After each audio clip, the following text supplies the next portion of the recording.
আজকে দেখে নেব আপনার পার্টনারের হিডেন ফিলিং কী, মানে যেটা উনি আপনার সামনে কখনোই শেয়ার করেন না বা আপনাকে বুঝতে দেন না।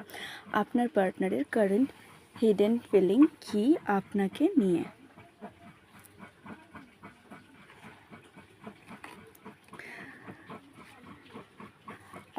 আপনার পার্টনার আপনাকে তো ইকুয়াল পার্টনার হিসেবে দেখেনি, কিন্তু উনি মনে করেন যে মানে আপনি যদি ইন ফিউচার কোনো রকম কোনো প্রবলেমের মধ্যে পড়েন, তাহলে উনি সবার আগে রয়েছেন আপনার পাশে। আপনার জন্য উনি রুখে দাঁড়াবেন, অন্যদের সাথে লড়াই করবেন।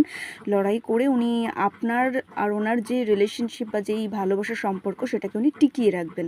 মানে ওভারঅল উনি হয়তো এটা আপনার সামনে শো করেন না যে উনি আপনাকে কতটা ভালোবাসেন, কিন্তু উনি আপনার জন্য পুরো দুনিয়ার সঙ্গে লড়ে যেতে পারেন। আর দেখি ওনার হিডেন ফিলিং কী আপনাকে নিয়ে। আপনি যখনই ওনার সঙ্গে কথা বলেন না, উনি খুবই আপসেট হয়ে পড়েন, যেটা উনি আপনার সামনে কখনোই শো করেন না। উনি হয়তো আপনার সামনে নিজেকে